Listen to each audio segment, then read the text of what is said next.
이제 제가 TV에서 봤던 프로그램이 있습니다. 뭐냐면은 이 벌꿀을 기르는, 벌꿀을 기어서 이제 꿀을 채집하는 양봉업을 하는 분들이 이야기를 본 적이 있습니다. 근데 그 프로그램에서요, 재밌는 실험을 하게 되었는데요.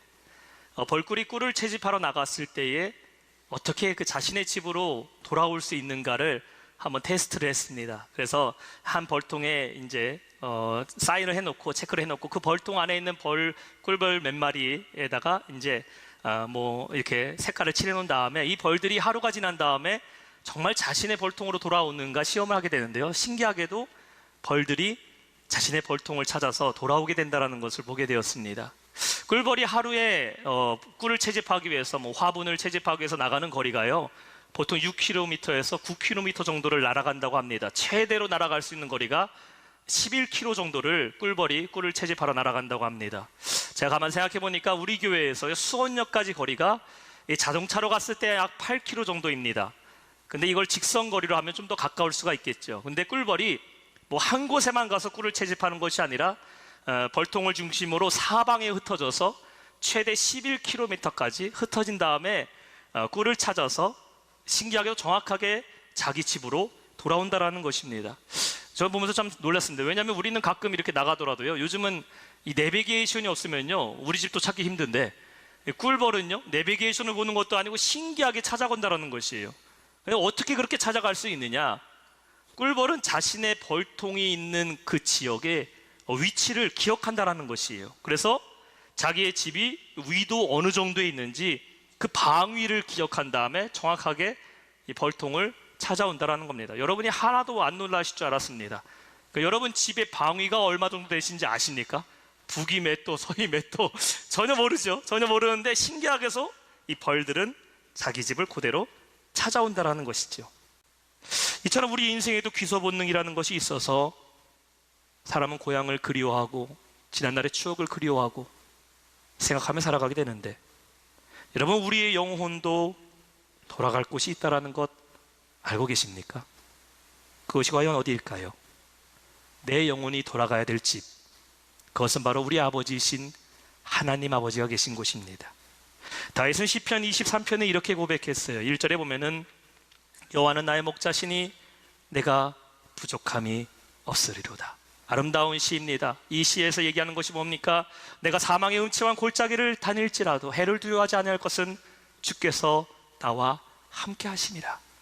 하나님이 나를 먹이시고 나를 입히시고 주님이 나의 목자가 돼서 내 삶을 인도하신다고 고백하면서 이 아름다운 23편의 마지막 6절에 그는 이렇게 시의 결말을 맺습니다. 내 평생의 선하심과 인자하심이 반드시 나를 따르리니 내가 어디서 살리로다? 내가 여호와의 집에서 영원히 살리로다. 여러분 우리의 영혼의 안식처는 나를 지으시고 나의 삶을 지켜주시고 보호하시는 여호와의 집, 우리 하나님의 집인 것임을 믿습니다. 내가 어느 곳에 살든지 어떠한 장소에 살아가든지 간에 우리는 내 영혼이 안식을 누리는 하나님이 계신 곳으로 돌아가는 귀소 본능이 일어나야 된다는 겁니다. 오늘 본문의 내용은 세상을 허랑방탕하게 살아가던 아들이 집으로 돌아가는 이야기입니다. 오늘 본문의 말씀을 통해서 우리 영혼의 안식처 되시는 그 아버지께로 돌아오는 축복이 저와 여러분 가운데 있기를 축복합니다. 본문의 배경은 이렇습니다. 그날은 감정이 격양될 대로 격양되었습니다. 둘째 아들은 아버지와 함께 한 집에 산다는 것이 넌더리가 났습니다. 그래서 이제 이 집을 완전히 떠나게 하고 마음을 먹게 됩니다. 근데 한 가지 문제가 있었어요. 나에게 돈이 없었다라는 겁니다. 돈만 있다면은 내가 당장이라도 이 집구석 떠나버리고 아버지 곁을 떠나 살겠는데 돈이 없습니다. 모든 돈은 다 아버지가 가지고 있습니다. 물론 내 아버지가 돌아가시기만 한다면은 나는 그 재산의 일부를 상속받을 수 있는 아들이지만 여전히 아버지가 살아 있었기 때문에 어떠할 도리가 없었습니다. 근데 그날은 결심을 하게 됩니다. 그리고 아버지를 찾아가서 냉정한 태도로 말합니다. 아버지, 나에게 줄 유산을 지금 당장 주십시오. 이런 못된 놈이라고 하면서 때리며 욕을 한바탕 해도 시원찮을 둘째 아들의 말에 아버지는 그 마음의 상처를 받으며 아무 말 없이 재산을 나누어 줍니다. 아버지는 알고 있었어요. 이미 아들의 마음속에는 살아있는 아버지는 죽은 사람과 같았기 때문입니다. 아들의 마음에는 아버지가 없었어요. 같이 살고 있어도 아버지를 여기지 않았습니다. 아들의 마음속에는 아버지의 재물과 자신이 앞으로 즐길 세상만 보이고 있었습니다. 그렇게 재산을 받은 아들은 몇 날이 못 돼서 그 재산을 다 돈으로 정리한 다음에 돈을 가지고 먼 나라에 가서 허랑방탕하게 재산을 탕진하게 됩니다. 여기서 우리가 생각할 수 있는 첫 번째 교훈이 있습니다. 탕자가 왜 탕자가 되었을까요? 아버지를 떠난 순간부터 탕자가 되었습니다. 13절은 이렇게 말하고 있습니다. 그 후에 며칠이 안 되어 둘째 아들이 재물을 다 모아가지고 먼 나라에 가 거기서 허랑방탕하여 그 재산을 낭비하였더니. 아들이 왜 탕자가 됐습니까? 둘째 아들이 왜 방탕한 아들이 됐습니까? 재산을 받았기 때문에 탕자가 된 것입니까? 사실 그렇지 않습니다. 아버지 집에 있을 때에도 아버지 재산의 절반은 이미 둘째 아들의 것으로 정하는 것입니다. 근데 아버지 집에서는 똑같이 재산을 자기 것임에도 불구하고 둘째 아들이었는데 이 아들이 왜 탕자가 되었을까요? 그것은 바로 그 재산을 가지고 아버지 곁을 떠나 먼 나라로 가게 되었을 때, 그때부터 그는 탕자가 되었다는 겁니다. 그렇다면 먼 나라라는 곳은 과연 어디를 말할까요? 젊은 이 아들이 세상이나 잘 구경해 보려고, 저 먼 세상에 나가서 나도 시야가 넓어지고 먼 세상에서 내가 배우고 여행을 한다라는 그런 먼 세상의 개념이 아닙니다. 바로 이 먼 세상이라는 것은, 먼 나라라는 것은 아버지와 단절된 나라, 아버지와 끊어진 세상을 말하고 있습니다. 아버지로부터 보호받던 그 생활과 그의 사고방식과 아버지로부터 배웠던 그 행동 방식에서부터 완전히 끊어져 버린 삶을 말하고 있는 것이 바로 먼 나라입니다. 여러분, 사람들은요, 관심 받는 것을 좋아하지만 관심이 지나쳐서 관섭을 받게 되면 싫어합니다. 아내가요, 어느 날 갑자기 얼굴 화장을 이쁘게 하고서요, 머리를 하고서 남편한테 물어봅니다. 여보, 나 뭐 달라진 거 없어? 그때 못 알아채갖고 응, 달라진 거 없는데? 그러면 서로 피곤해집니다. 아내가 내가 봤을 때 아무리 달라진 게 없어 보여도요, 이렇게 얘기하셔야 돼요. 뭔가 달라진 게 있는 것 같은데 말로 표현할 방법이 없네. 손톱이 좀 길어진 것 같아. 관심 받는 거 좋아하죠. 관심 받는 거 좋아합니다. 근데요, 반대로 이 관심이 지나쳐 관섭이 되면요, 싫어합니다. 아내가 달라진 걸 너무 잘 알아요. 무슨 옷을 입으면 얘기합니다. 이 옷 내가 못 본 것 같은데 샀어? 가방 하나 들면요, 나 이 가방, 이 구두 내가 처음 보는 것 같은데 언제 샀어? 오늘 화장이 너무 진한 것 같은데.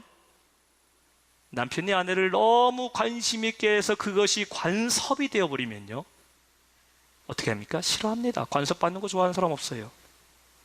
이처럼 우리 안에는요, 하나님으로부터 관심을 받게 되는, 하나님의 품을 그리워하는 귀소 본능이 있는가 하면요, 반대로 우리는 하나님의 그 관심에서부터 벗어나고 싶은, 하나님의 관심이 관섭이 대로 느껴지기 시작하고 하나님의 그 관심에서부터 벗어나고 싶은 도피 본능도 있다는 겁니다. 인간이 하나님의 품을 떠나 있으면요, 본능적으로 하나님의 집을 그리워하기 마련입니다. 한번 은혜를 경험한 사람은요, 이 마음 가운데 내가 하나님을 만났던 그 시절을 그리워해요. 세상 가운데 살다 보면은 내 안에 은혜에 대한 목마름을 느끼게 됩니다. 말씀을 보게 되고 찬양을 듣게 되면요, 하나님을 찾고 싶은 갈망이 일어나요. 이것은 우리의 영혼이 하나님께 돌아가고 싶어하는 영혼의 귀소 본능입니다. 근데 반대로 우리는 또한 하나님으로부터 멀리 달아나고 싶은 도피 본능도 있어요.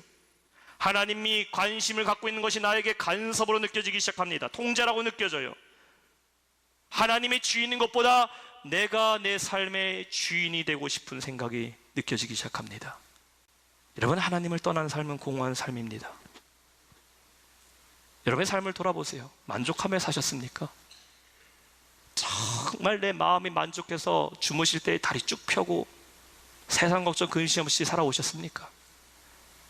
아니면 여전히 내 마음 한구석에 채워지지 않는 그 공허함으로 다른 것은 다 괜찮은데 왠지 오늘은 내 마음이 참 힘들고 괴롭고 그 공허함 채워지지 못해서 재밌는 TV도 보고 맛있는 음식도 먹고 사람들도 만났지만 돌아오는 내 마음은 여전히 비어있는 그 공간을 느낀 적 없으십니까? 주님만 채울 수 있어요. 주님만 해결할 수 있습니다. 아무리 많이 가졌다 하더라도 하나님을 떠나 있는 삶, 가장 깊은 외로움과 상실감을 느끼게 됩니다. 그때 우리가 해야 되는 건 무엇입니까? 우리는 다시 일어나 아버지께로 돌아가야 됩니다. 오늘 말씀의 두 번째, 자신의 죄를 깨달은 탕자입니다. 괴테는 말했어요. 눈물 젖은 빵을 먹어보지 않은 사람은 인생을 논하지 말라라고 얘기하죠. 탈무드에도 비슷한 말이 나옵니다. 오직 쥐염 열매를 먹을 정도로 궁핍한 상황과 고난을 겪을 때야 비로소 하나님께 회개할 것이다 라고 말하고 있어요. 탕자는 쥐염 열매를 먹지도 못하고 있습니다. 그때 비로소 자신이 죄인이란 걸 깨닫게 되었어요. 17절과 18절 말씀 우리 한번 한 목소리로 볼까요? 17절 18절 한 목소리 읽어봅니다. 시작. 이에 스스로 돌이켜 이르되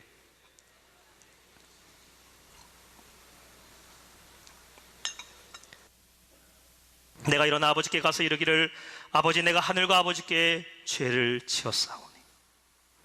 탕자의 마음 가운데 회개가 일어나기 시작합니다. 그 시작부터 탕자는 이제 아버지께로 돌아갈 준비가 된 거예요.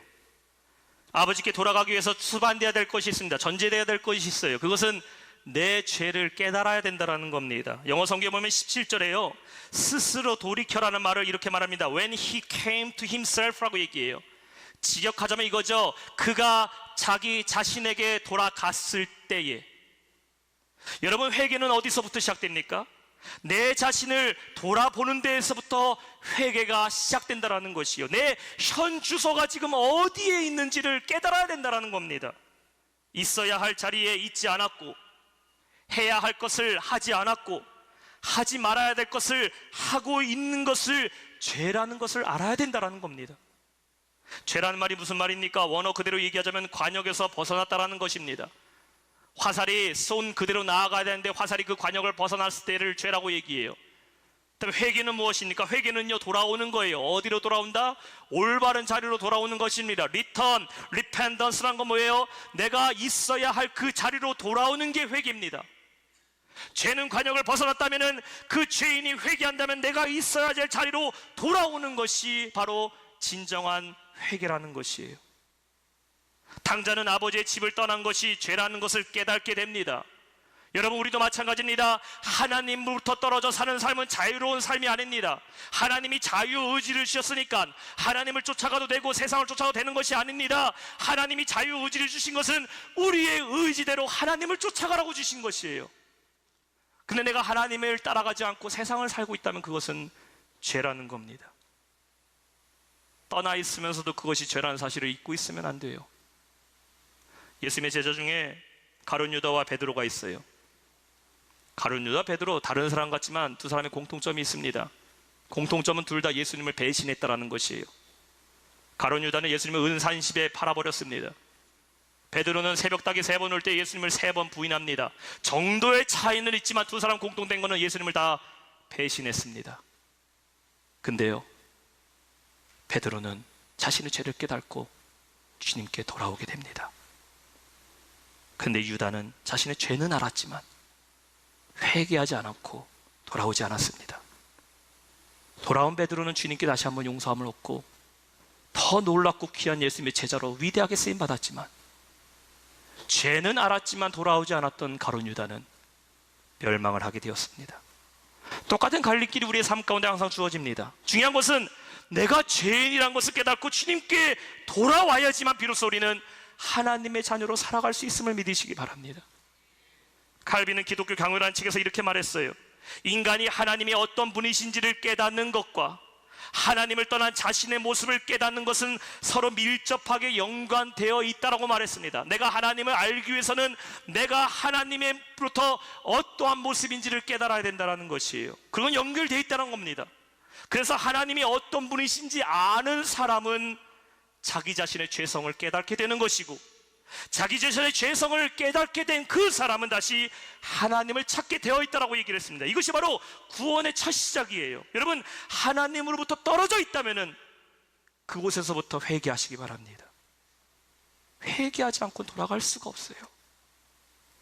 18절에 이 탕자는 말합니다. 내가 하늘과 아버지께 죄를 지었다고 말하고 있어요. 내가 아버지의 재산만 탕진한 게 죄가 아니라 아버지 집을 떠나온 것이 죄고, 아버지 집을 떠나 내 시간과 내 인생을 내 마음대로 탕진하며 살았던 것이 죄라고 고백합니다. 여러분, 여러분의 인생은요, 여러분께 아니에요. 우리를 만드신 하나님 것임을 기억하시기 바랍니다.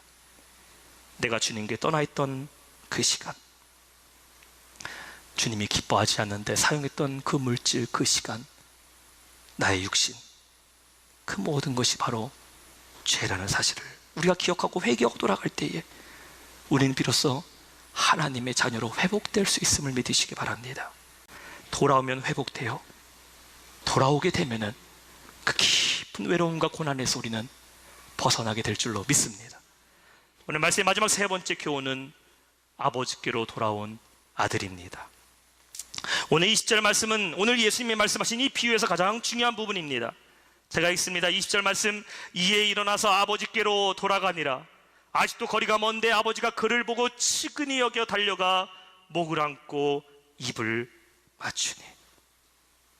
아들이 돌아가는데 누가 기다리고 있었습니까? 아버지가 저기서 기다리고 계셨어요. 누가 먼저 봤을까요? 아들이 아버지를 먼저 봤습니까? 아닙니다. 아버지가 아들을 먼저 보고 달려옵니다. 아들은 집을 떠난 순간부터 아버지를 하루도 기억하지 않고 살았는데, 이 아버지는 이 아들이 나간 그날부터 하루도 빠짐없이 아들을 기다리고 있었던 것입니다. 여러분, 돼지를 치다가 집에 들어온 이 종이 된 아들의 형색이 어떻겠습니까? 몰골이. 렘브란트의 돌아온 탕자의 모습, 그 그림을 보게 되면요, 우리는 그가 어떤 모습이었는지를 상상할 수가 있습니다. 머리는 빡빡 깎여 있습니다. 종의 모습이죠. 옷은 누더기 옷을 입었습니다. 그의 발은 보세요. 슬리퍼가 다 낡아서 한쪽 신발은 벗겨져 있고 한쪽 발도 신고 있었지만 그마저도 낡아 있습니다. 얼굴은 어땠겠습니까?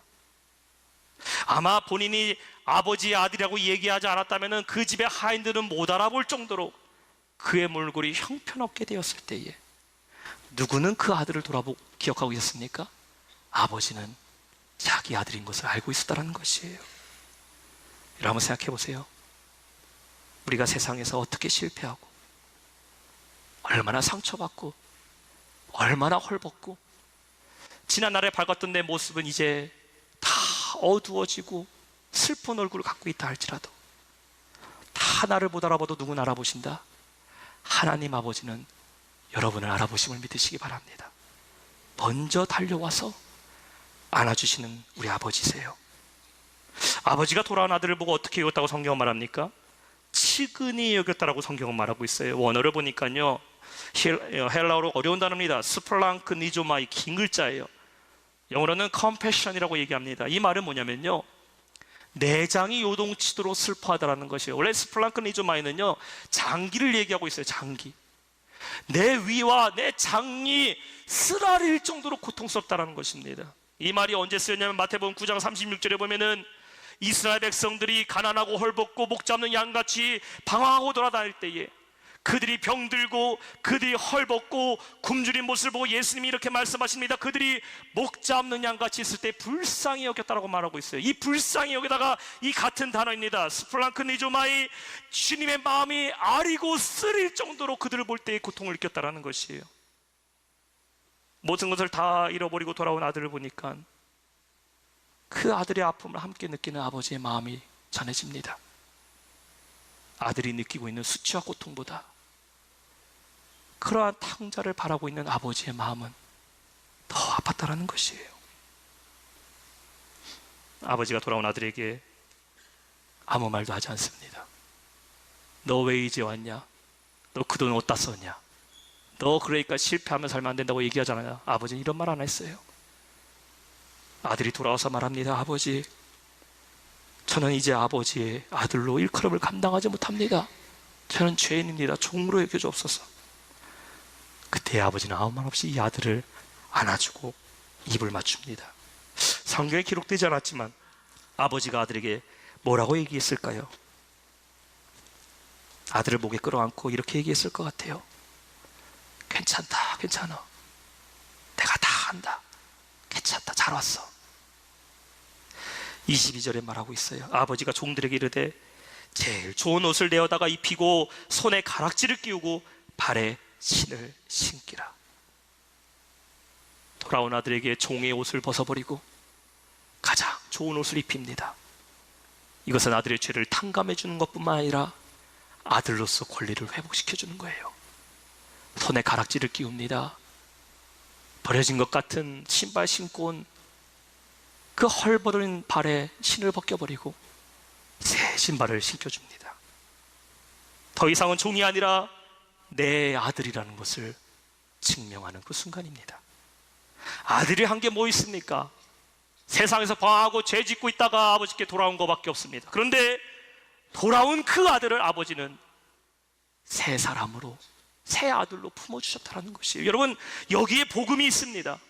우리가 하나님께로 돌아가면은 하나님은 아무 조건 없이 하나님의 자녀인 우리의 권리를 회복시켜 주심을 믿으시기 바랍니다. 이게 은혜예요. 조건 없이 품어주는 하나님 아버지만이 할 수 있는 사랑입니다. 여러분이 얼마나 많은 재산을 탕진했고 얼마나 많은 시간을 허비했는지가 중요한 게 아닙니다. 하나님은 여러분이 돌아오기를 기다리시고 돌아오는 게 중요한 겁니다. 끝까지 아들을 기다리는 아버지와 같이 하나님은 오늘도 여러분을 기다리고 계심을 믿으시기 바랍니다. 근데 첫째 아들의 비유는요, 이 아버지의 초청이 맏아들이 들어갔다라고 얘기가 끝나지 않습니다. 예수님은 아버지가 그 아들을 권했다라는 것에서 이 비유가 끝나게 됩니다.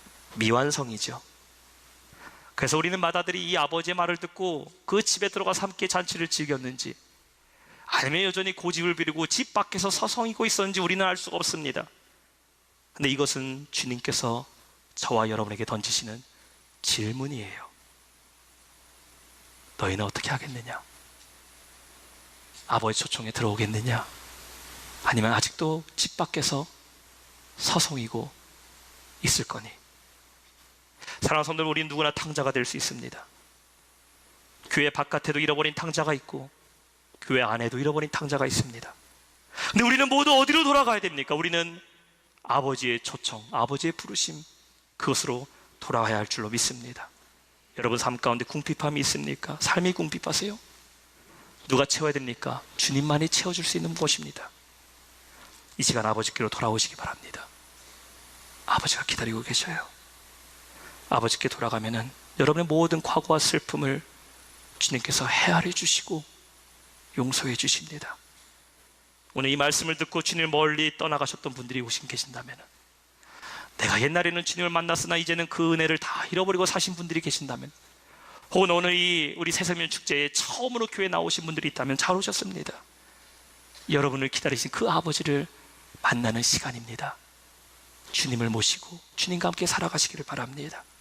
요한복음 1장 12절은 이렇게 말씀하고 있어요. 영접하는 자 곧 그 이름을 믿는 자들에게는 하나님의 자녀가 되는 권세를 주셨으니, 누구든지 예수님을 믿고 그 예수님을 내 마음에 모시면 우리는 그때부터 하나님의 자녀가 됨을 믿으시기 바랍니다.